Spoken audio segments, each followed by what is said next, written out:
This is the Andres Segovia Show. Hey everyone, welcome to another episode of the program. I'm Andres, and on today's episode, I am joined by a fellow author in the science fiction space. Now, if you're like me and you enjoy science fiction, then you're going to want to tune into this episode because that's what we talk about. And I also get to chime in on the expanse. Well, anyway, without further ado, I want to introduce science fiction and fantasy writer Page Zaplendam. I'd like to welcome onto the Andres Segovia Show, Page. Page, by all means, introduce yourself to the audience who may not know who you are and what you do. I'm Page Zaplendam, and I am an anti-communist, clean, science is fiction, science-ish, it's a word, it's and fantasy writer. I've been writing since 2009. Okay. And took a long break, but then I'm back at it. So I've gotten into published quite a few books, 17 books across 2 different pen names over the past 10 years. So quite a few. Yeah, that's pretty much. Oh, wow. Because the ones I saw on Amazon was your series. I think there were just 2 entries into that one, the Hinterspace, which is also conveniently, I believe, the name of your your podcast. That is correct. So I have like I said, it's 10 different books. I write across 2 different pen names. Page Zaplendam is one of them, and that's for my science fiction and fantasy. And so I have a vampire series. Oh. And I should qualify that. It's an ethical vampire series. And my science fiction space opera series. A space opera series. Well, I have to ask, what inspired you to get into science fiction writing?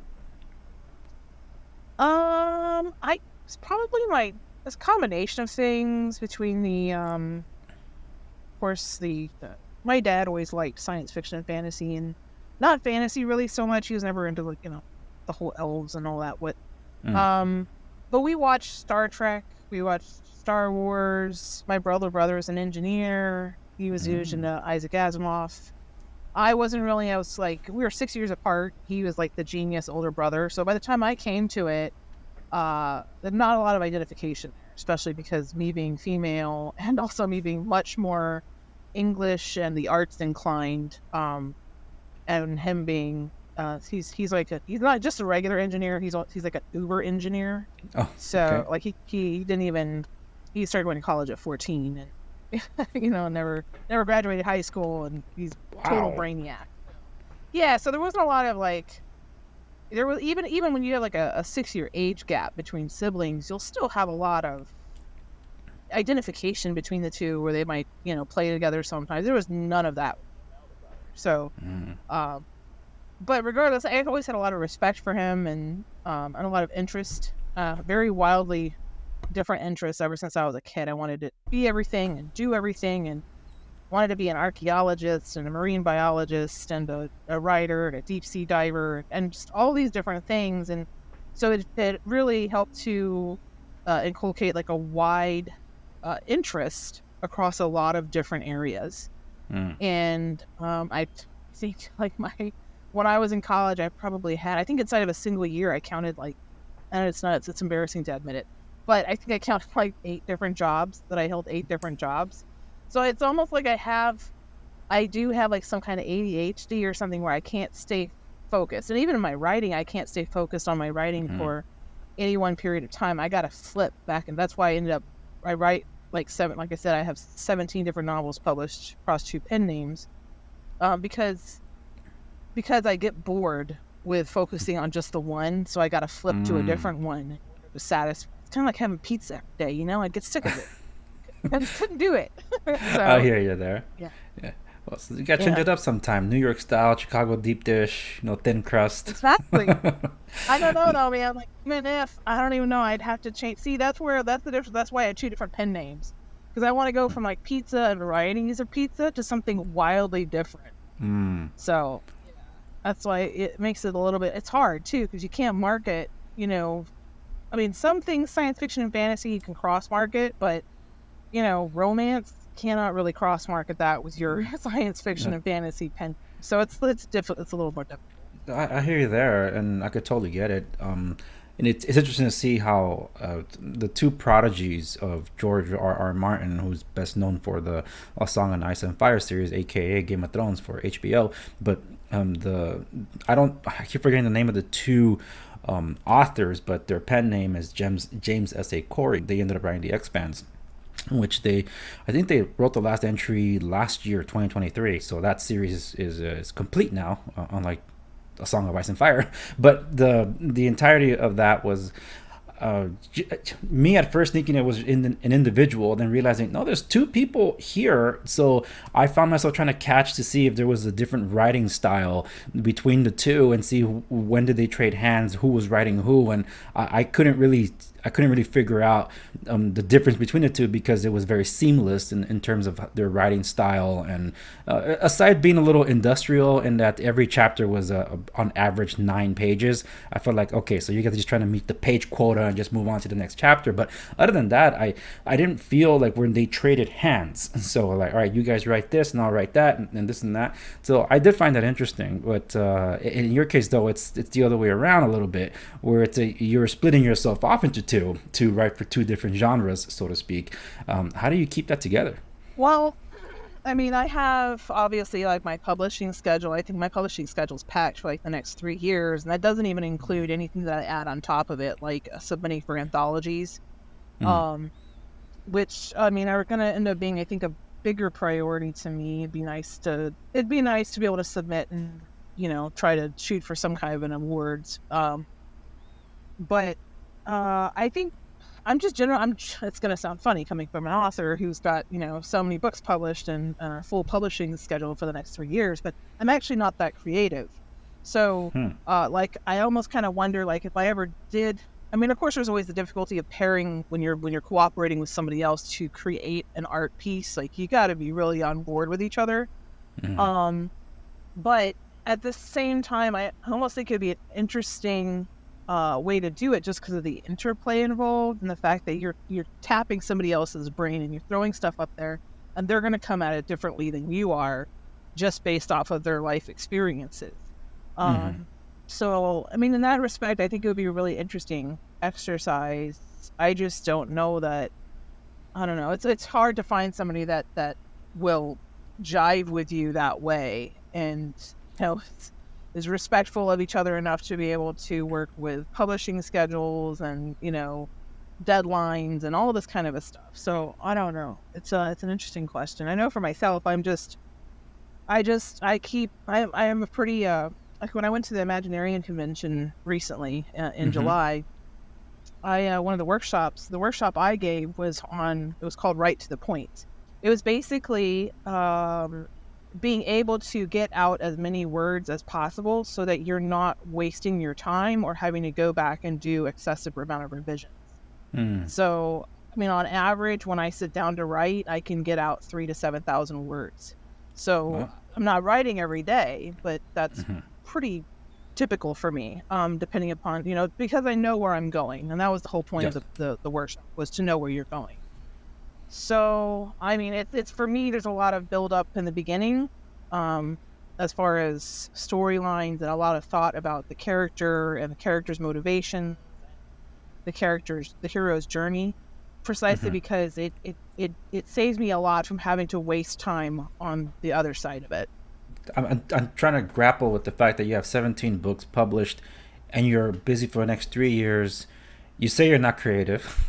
And I don't know how many more books are in the pipeline for you, and that's not even mentioning perhaps some contributions you're making to other works that, like, holy smokes. But how did you get the first one out, though? It's like you're committing yourself, you know what, I think I'm gonna write a novel. How did you go from that, like, to get the ball rolling? Because 17, man, that's a goal. I've only done 4. What was that like for you? Were you nervous about the first time you were going to produce your novel? Were you concerned about how it was going to be received or not? Well, so I first started looking into publishing for myself back when, Smashwords was just becoming a thing.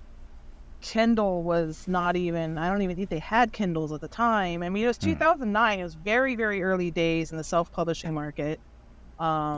it was pretty clunky still. Hmm. But I'd written my first novel. I kind of pitched it around a few times, but I was like, I knew my chances of getting it published anywhere were so low because of the subject matter. Number one, it was a cross genre piece, and number two, between it was historical fantasy with moral vampires.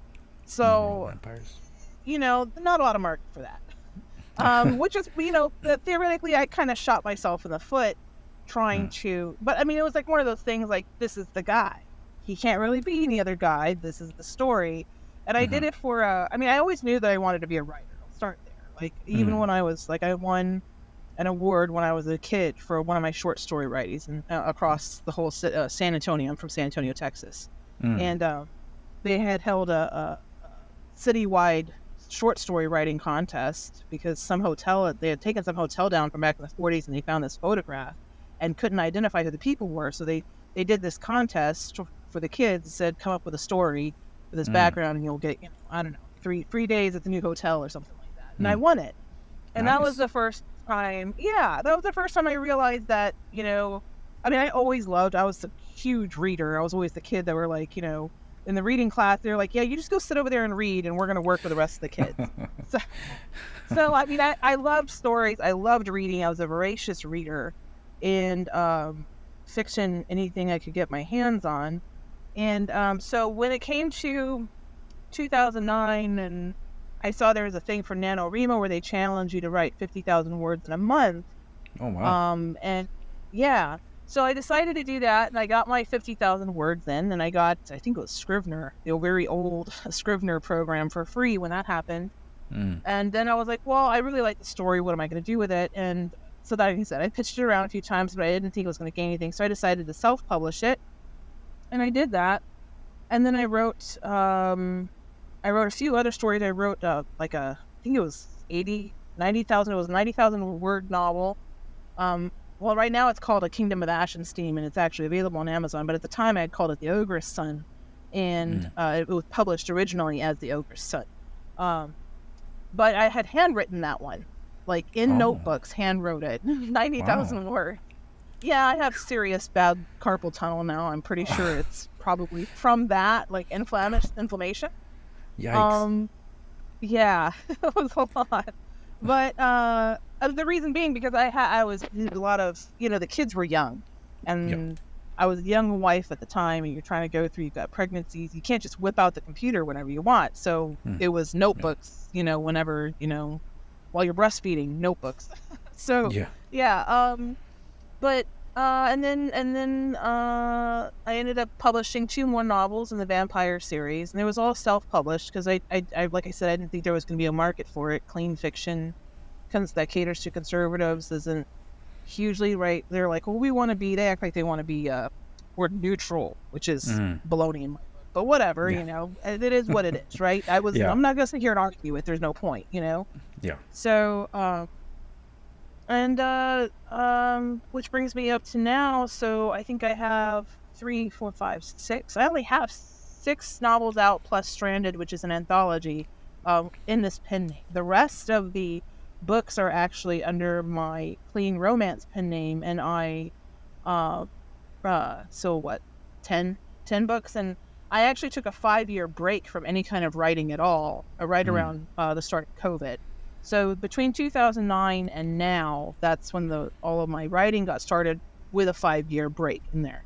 And it really, really took off this past year when I got started into it again, and I realized I wrote basically 10 novels, or 7 novels, because I had 4 written in the other pen name already, something like that. 6 novels. I had decided I was going to write a novel a month. I was going to write and publish a novel a month. And I did. Yeah. So, I was pretty, well, no, because Privateer, Hinterspace 1 and 2 were both in there, part of that publishing bracket for this past year. I think the only months I've skipped were June and July. I didn't publish in June. I didn't publish in July. We had a lot going on with summer and stuff. So I'm hoping to be able to get back to it and publish again. I don't know if I'm able to get it in before the end of August, but especially because I I signed myself up for a bunch of short stories with a Raconteur Press. So, I mean, hopefully, I'm hoping to submit to them. We'll see if they take it. But I gotta try. Yeah. So, And according to you, you're not creative. Oh my goodness. well, It takes a creative mindset to do all that. Well, it takes stick-withiness, I think. So my husband is really the creative mind. I mean, when he sits down to tell the kids a story, he can come up with, I mean, on the fly. It'll be, a villain, a good guy, a bad guy. It's super exciting. It's turbocharged. It's going from one thing to the next, and they are just like on tenterhooks. And then they come to me, they're like, "Okay, Mommy, you tell me a story," and I'm like, I can't just tell you a story. Like I gotta sit down. I gotta think about it. I can't do this on the fly. It's like my brain cuts out. It's too much pressure. So that's what I mean by creative. And I also don't have I'm a very simple person. So my stories, you'll see that in my stories. Like when you sit down and watch a movie with me, if you're the person that's like, "Oh, I saw that coming a mile away," I'm gonna be the person that's like, "What? No way!" like, I didn't even see that. I'll probably be all the way to the end of this movie, and I'm like, "Whoa! I had no idea." They're like, "How did you not see that coming?" So I'm a really simple person, and I read my books, and I'm like, "Wow, I really enjoyed that." Even though I wrote it and I knew it was coming, I still enjoyed it so much because I'll forget kind of in the meantime. But yeah, other people are just like, I don't know. I think I'm just hoping there's other people that are out there that are as simple-minded as I am that can enjoy my writing, basically. And I'm sure there definitely are. And I like that you're catering to an audience that, in a way, is underserved because of that, what I consider censorship by these publishing companies. Just the author that I previously interviewed was having that initial issue too. Christian historical fiction. That was going to be like there's not a market for it. Or even something even more, I guess, politically interesting. Two authors. One, Sarah Adams. She's an ex-CIA targeter that was stationed in Benghazi, and one of the Benghazi heroes. They both got together and wrote a book called Benghazi: Know Thy Enemy, a cold case investigation. It's not really a novel so much as it is a compilation of the attackers that they've been able to track down using open source information and the whereabouts of where these terrorists are currently as of publishing. But when they were trying to publish the book, the right-wing publishing companies wanted to just cater to the conservative media, and that wasn't their intent because that's not what it was. This is not a right-wing book. It's just a case study about what happened and the people that are still out there that need to be brought to justice. This is more of a mainstream thing, but they ended up going the self-publishing route too because they were running into that issue. So it's interesting. It could go both ways, but sometimes I do feel the publishing companies do hinder, and I think that's where this independent publishing sector really exploded. And I am one that did self-publish on Amazon at the time. They were providing the best resources, and they will, to me, in my opinion, have only gotten better. But I know some people that choose not to publish through Amazon for XYZ reasons. So I thought that interesting. And it's just an interesting space for those of us that have tried to publish our works and trying to get to an audience out there. Have you found that sticking with Amazon has worked out better for your self-publishing endeavors? Well, I mean, I only publish to Amazon just because I'm too. It takes so much work to go wide with it. And then you're talking about having to really cater to advertising. Not advertise. I don't advertise at all. But I mean, like, having to try to market to multiple platforms. But I will say, like, the publishing market it's bifurcating more and more along with the rest of society. So it doesn't surprise me at all that you end up having publishers that are essentially either, like, the big five publishers, or I guess it's big four now, are predominantly pro-leftist. If you're not pro-left, you at least better be very politically neutral. You cannot in any way, you can't be anti-communist, you can't be, you have to be pro-gay, you have to be all of these things that you're not allowed to have your own opinions, and people are going to respect you for that. They're just going, well, we're just not going to publish you. So okay, good. Yes. Companies have the right to publish whatever they want. I believe that. Just like the way I believe that a restaurant may say, no, you're not allowed to come in our restaurant without wearing shoes and a shirt, and you got to pull your pants up. Um, so I mean, I think that we have to respect a company's autonomy, to a certain degree. Like I don't think that they can pick and choose whether or not they're going to publish or not publish based on race, for example, or sex. But I mean, as far as like political views, sure. The problem with the whole, I mean, like it extends to morality. Anything that would extend to morality, I think they have to have the right to be able to do that. So if they create a scenario where you have the vast majority of the world's publishers that are refusing to cater to certain people, and then also they want to gatekeep because every single agent out there wants a winning book, right? They all want to have the next Harry Potter or George R.R. Martin or whatever. So they're gonna opt for certain things. So I mean and I'm sure like you've probably had a lot more exposure to this as an indie published author, but the number of indie pubbed books out there that are so good is just it's absurd. The idea that, well, they're not getting published because, well, the agents are like, well, we have to pick and choose, so we have a huge slush pile. We have to pick and choose who we're going to do. So we can only take the best of the best. So these other people might be good, but we don't consider them to be good enough. It's a hard decision. So I'm like, okay, well, how about instead of putting a funnel, that's what I liked about indie publishing, is instead of putting everything through this funnel, it just widens everything up so that the people who determine whether or not a book will fail or succeed is and should be the readership, right? Yeah. So, for example, and I love this, Hugh Howey, who wrote, I don't know if you've read the Wool series, No. but they had Apple picked it up, and they have a TV show now called Silo on Apple TV. It's based off of Wool. And originally, it was an indie published book that he did through, I think it was a series of releases on Wattpad. And then so Wattpad was free, so he gained quite a large following. And I will say he is a complete and total word artist. So it is well deserved that he gained this following. I mean, I read him and I'm just like, I'm amazed. It's a beautiful prose where he just really sits in the moments. And you'd think because he's doing this that it would feel heavy or slow or something like that, but it really doesn't. It's an excellently written book, and if you haven't read the series, I definitely recommend reading it.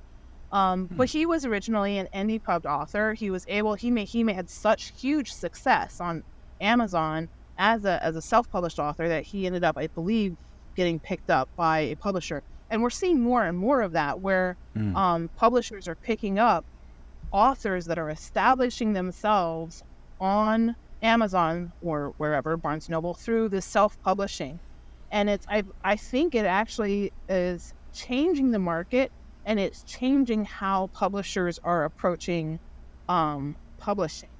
Where, I mean, I don't know. I mean, so many authors I know of that are in the indie pub, there might be hybrid authors where they're traditionally published and they're indie published, but they're like, interesting.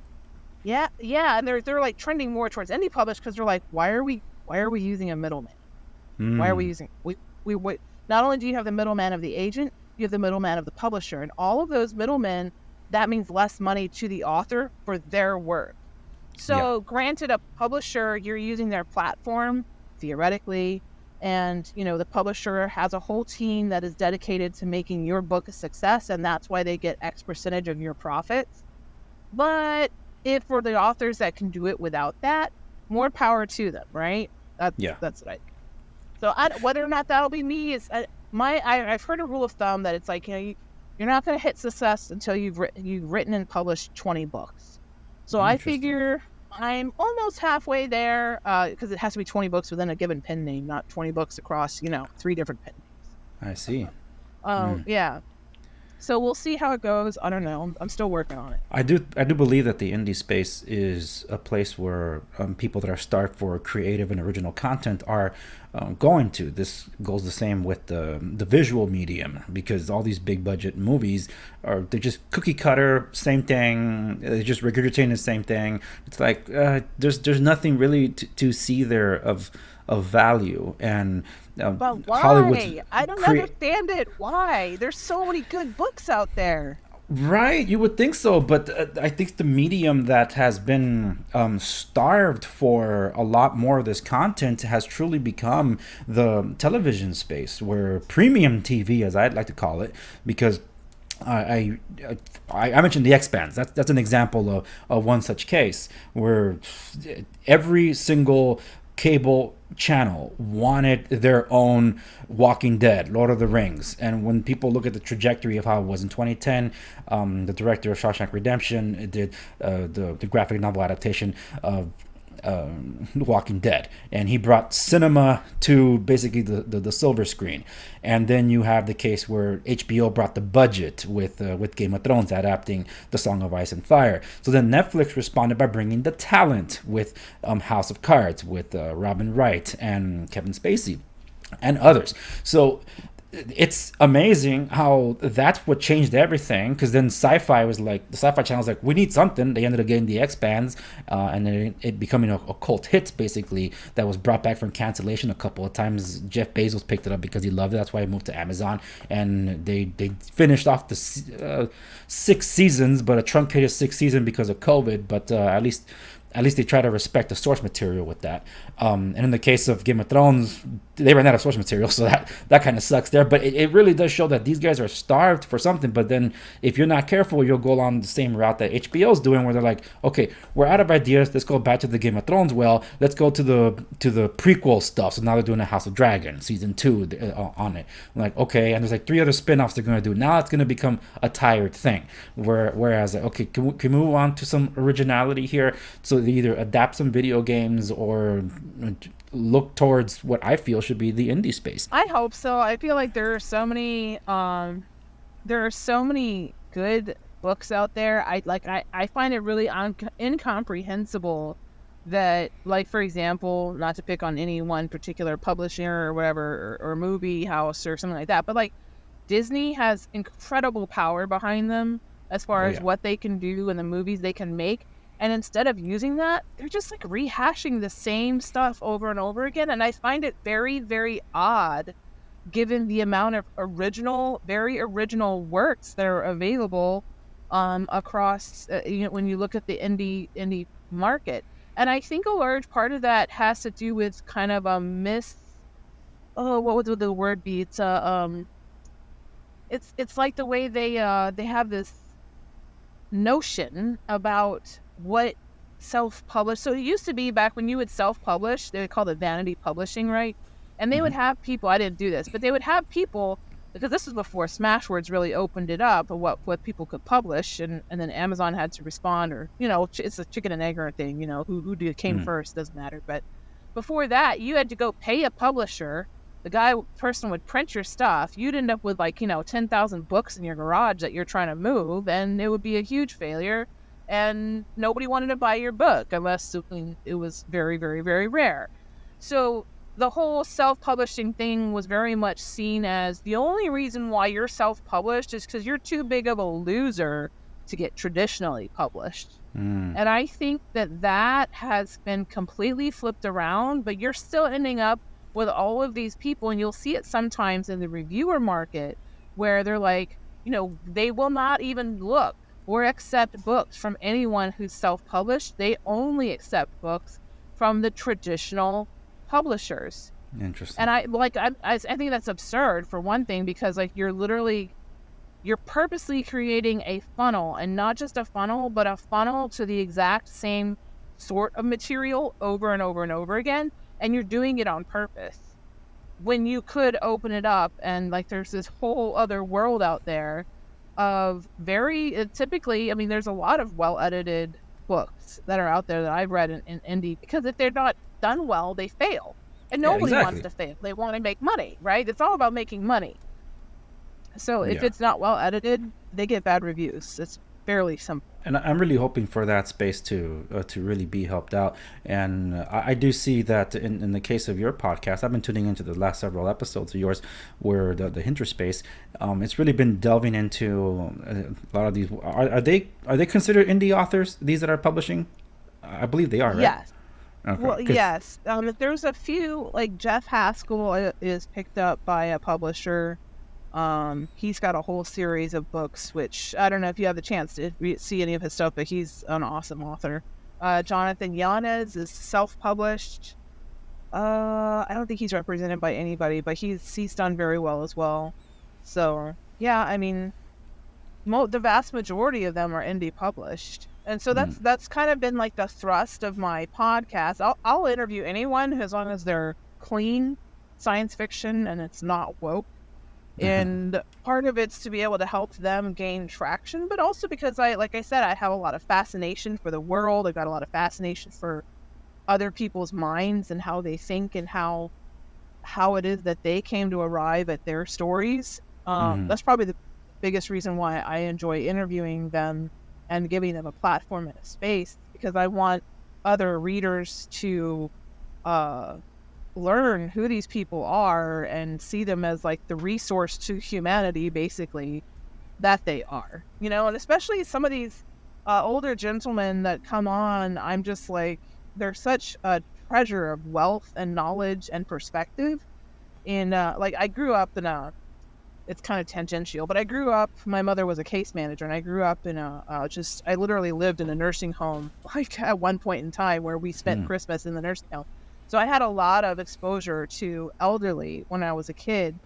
And like I said, I was always fascinated with their background and their history and their stories. And it irked me that they were going to go to their graves by and large with, especially talking about the greatest generation and people who'd gone to war, seen these things and gone through these things. Like even my own grandmother, she's Filipino, and she's talking about, she saw the Bataan Death March. She saw like so many, they would escape. They went up to the hills when the Japanese came. They lived up in the hills.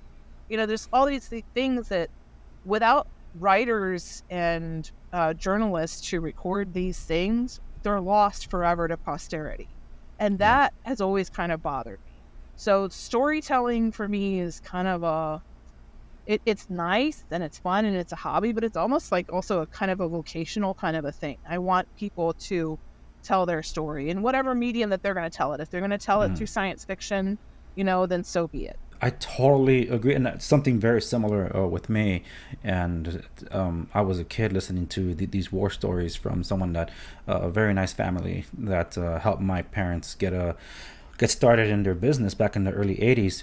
And every time we would go over their house and just hearing him tell these stories from World War II and the Korean War and all that, I'm like, wow.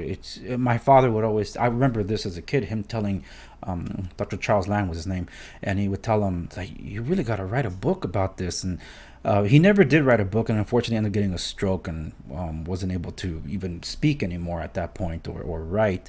I'm like, it just saddened me that like his story is lost to the sands of time. I would have loved to have seen a book, whether it was one of his grandchildren or whatever that had taken the interest to do it for him, to be able to publish his story, because it was something I always just sat down listening to him just retell and relive his time with General Douglas MacArthur and all that, because he fought in the Pacific. Like, oh my goodness, it's crazy. But, well, that's a lost opportunity. So now I'm finding my father pressuring me to tell the story of his mother. And I'm like, well, I didn't grow up with my grandma. She was in El Salvador and I was here. And I tell him, like, our phones nowadays are recording devices. You can basically do, like, just record your notes on that, and if you want me to transcribe it, then I could do it. But I can't tell her story. I didn't live it, and it's very different when someone lives it and tries to pass it on, even if they can't really describe it. But so long as they get the points across, I can definitely do some kind of transcription with it. Yeah, my mom, she's so my mom's first generation Filipino, but she spent a large percent of her childhood in the United States. So you wouldn't think she's your first generation Filipino. She actually sounds more like second generation. But she has and she's very much of a story writer, and she loves Dostoevsky and she loves Dickens, and she's very perceptive when it comes to human nature. But her background of having lived in the Philippines, she has these astounding, like amazing stories. And I'm like, Mom, like these stories deserve to be told. They're so amazing, but nobody else could write them. Like I couldn't write them. I never lived in the Philippines. Only you could write them and bring that visceral imagery to the story simply because you lived there. Like I can't do that. I can try, but it's going to be like a pale, image of what you could do. Like it would be almost pointless for me to try to attempt that within the context of the life that she's lived. You and I are kind of in tandem in that same sentiment. Like for those that lived it and those experiences, even if they don't have the know-how, these stories need to be passed on. So I hope that they get their opportunity for those that still can. Yeah, and it's funny because like I think that's part of the reason why I like science fiction and fantasy so much, is because it gives us an open door to be able to write about things that basically nobody's experienced. So Exactly. you don't have to worry about satisfying most people's preconceived notions about stuff. Now, I grant you, certain people are like, especially the hard science fiction lovers, it's like if you write a soft science fiction or a space opera, and how some hard science fiction person gets a hold of it, like good luck, they're gonna rip you to shreds. And actually, it's really funny because one of my friends, he's an engineer. He likes hard science fiction apparently, and I didn't realize that. And I gave him a story to beta read, and he just totally. I mean, I'm sure it was with great love and friendship, but it totally just completely. I was laughing. Because the number of times he went through and during this manuscript, and he's like, "Yeah, that's not the way this works. That's all. That doesn't work this way." Yeah. I thought he was gonna his head was gonna explode when I used the phrase turbocharged. I was like, turbocharged? What kind of nonsense is this? Right. It's hilarious. Whereas I think most people who like space westerns and pulp science fiction are like, yeah, cool, Yeah, like Firefly. People enjoy that despite how silly it might be, but Firefly was a pretty good original story by Joss Whedon when it came out. Fox killed it, but overall it built a fan base, and that's how you get the graphic novels thereafter. But I totally get that, and that's probably why you posted that recent post to your Substack about doing the research on gravitational effects on people. Well, and see, like I do try, but like I don't have a really good grasp or handle or depth of knowledge on when it comes to mathematics and science. It's a pretty shallow understanding. Even though I had like a whatever you got in high school, basically. It wasn't terrible. I mean, I took AP biology. Was terrible at physics, probably got like an 82 or something like that, so Yeah. definitely not that's not my forte, but do I enjoy I enjoy it hugely. And then let's like Star Trek, like there's a massive fan base for Star Trek and Star Wars and Dune, but yeah, so I mean I don't really have a problem with that, and I think there's definitely a market for it. Like as I mentioned this to my friend, and I was like, I'm like the Judge Dredd and Fifth Element type of science fiction lover. Like, I don't need to have all of my numbers. Like he was literally doing the math. I was like, dude, like you are so overthinking this, but that's okay. Yeah. That's why I like you, and I can trust him. Like I know I can go to him with my sciencey questions, and he'll have the patience to sit there and explicate to me all the ways I got it wrong, whatever I was thinking of, or the ways it would work or wouldn't work. So he's very generous like that. I give him total props for that. But yeah, not the guy to read my fluffy science fiction. It was like, yeah, so basically this was magic, and I was like, it's inertial dampeners. It's not magic.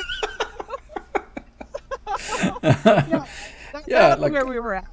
I love that. I love that line. It's in the movie. Thank you for smoking. Sony has a futuristic sci-fi movie they're looking to make. Message from Sector 6. All takes place in a space station. They're actively looking for some co-financing. So cigarettes in space. It's the final frontier, Nick. But wouldn't they blow up in an all-oxygen environment? Probably. But It's an easy fix. One line of dialogue. Thank God we invented the, whatever device. It's like, that's it. Like, yeah, that's a throwaway line. That's it. Just throw it in there and that fixes the problem. But yeah, I totally get where you're coming from on that. And I'm assuming that your friend might be someone that definitely enjoys the Expanse. Then I was definitely exposed to that because of the TV show when it was sci-fi, but I didn't pick back up on it because I didn't have cable thereafter after the first season. So when I finally got around to it was because it was picked up by Amazon Prime. And I absolutely loved it because it's one of those that is as grounded as possible. It takes place 200 years in the future, but it's operating with our laws and the idea that that Earth is one government under the United Nations, and there's a lottery system for individuals to get work because there's just too many humans here. And then we've already kind of populated the asteroid belt because it's a mining colony that's out there, and there's terraforming Mars. I'm like, ooh, I like this, but Earth and Mars are kind of always at each other's throats. Like Mars became independent and all that, but then there's the ones caught in the middle, which would be the miners, as tends to be the case. But then there's also a terrorist faction that they call the Outer Planets Alliance, and I'm like, dude, all this feels so real, and the show did do a good job in trying to pick up as much details from the book and in some cases improve upon it, because the storytelling of the books is a little different than the storytelling that I'm accustomed to. And I think this is more of a George R.R. Martin thing, because the early books of the Expanse series are told from two different perspectives. So chapter 1 is one character, then the next chapter is a different character, and they just go vice versa. It just keep flip-flopping into the very end, their paths cross. And then later on, there's 4 different perspectives. Like, oh, you can do that? Because normally I try to stick with one POV, but they really go up. I think I've seen about 5 or 6 POVs in the final book of the Expanse. So I think it takes a little bit of practice to get that far, but I found that interesting. Blaine Pardoe, who wrote the Land and Sea series, which is like the Met Army people, the science fiction. I love that series. It's so good. But he wrote that book from, I think, right out the gate. It was like 6 different perspectives. I mean, it was switching around constantly. I really enjoyed it. Even if I had to go back and be like, oh, wait, okay, who is this person again? And I have to flip back and be like, oh, okay, I'm good now. I got it. Or if you had to look at the glossary of people in the front of the book to make sure that you're keeping your people straight. But it was interesting enough for me because each of the people was so different and each of their environments was so different. And I loved the way he had these 6 different veins of story. They each had their own story that really coalesced into a single story. And so when I wrote Privateer, I think it actually was heavily influenced by that style of writing. Even though I didn't do that many perspectives. I did the main character, the cyborg main character. I did the female main protagonist, who's his opposite, plays his opposite. And then I did her, so there's 3 main characters. I did her twin sister. Really, that was really the only, other than a couple of the villains, I gave the villains their own point of view chapters. But other than that, it was predominantly, I switched back and forth between those 3 because they were generally in different environments and had very different, wildly different perspectives on life and what they were bringing to the table, even though their stories all ended up coalescing. So, I mean, it didn't end up being a third person point of view. It was first person. Well, I'm really bad with the whole point of view thing. But basically, the story was told from the various protagonists. So I think I pulled it off well, and I really enjoyed writing it that way because it, like I said, it appealed to my ADHD thing. I can just flip perspectives, Yeah. It worked good. Yeah, and that's kind of where I find myself in the 4th entry to my novel series, because I'm like, I think I might have to tell it from different perspectives. But as I was developing and outlining it, I'm like, man, it's going to feel like a bunch of short stories put together. So that was kind of at first my concern, but as I became more exposed to other authors doing different character POVs, I'm like, then maybe I can do it. They're all analyzing the same. In this case, all these different characters are all impacted by the main character, but this would be a book where basically the main character, we don't get his POV.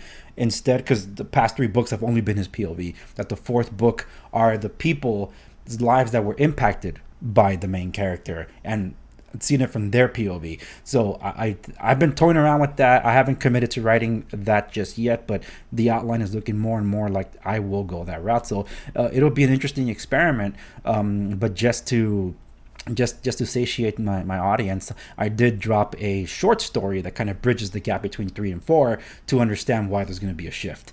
So that's going to be, I think, an exercise in creativity for myself, and I'll see how that goes.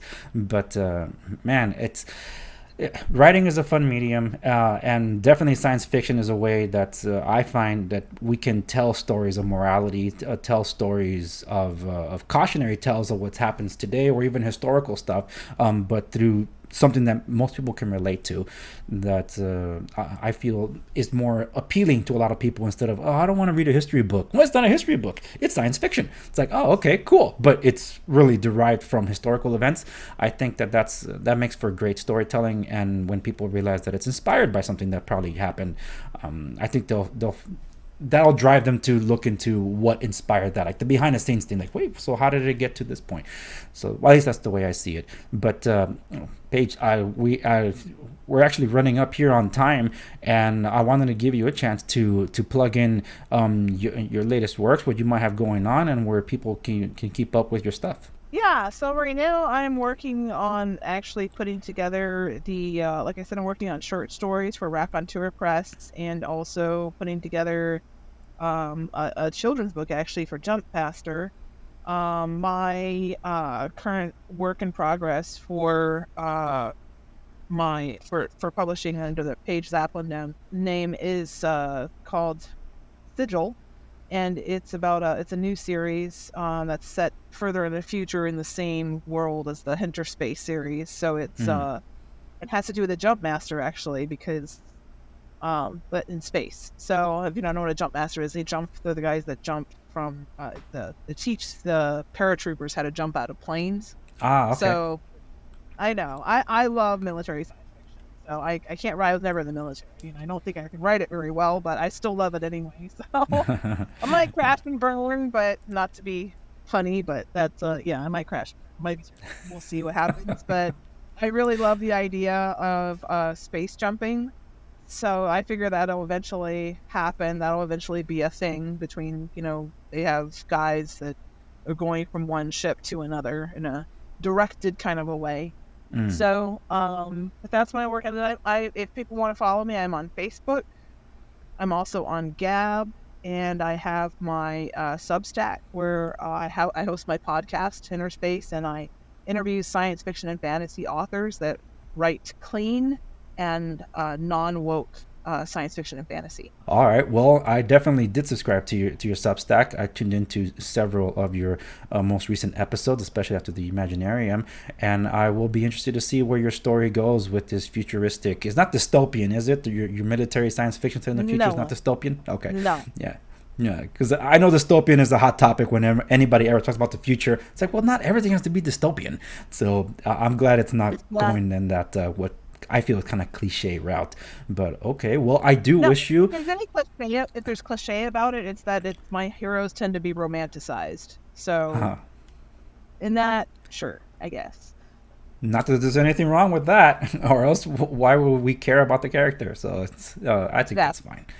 Yeah. Well, I do wish you all the best in your endeavors there. Hopefully, you hit that 20 novel mark under your pen name, so then you get hopefully even better noticed. And who knows? Maybe one day we'll see an adaptation of your works on one of these publishing or production companies. Maybe I can come back on when I hit 20. Oh, yeah. Hey, you're more than welcome. For anybody else, any references that were mentioned by Paige here on this episode will be available on the show notes accompanying this episode at theandresegovia.com. Paige, thank you so very much for joining me on the program. Don't hang up yet, but we're signing off for the audience, and I'll let you have the last word. All right. Just keep on trucking. Don't give up.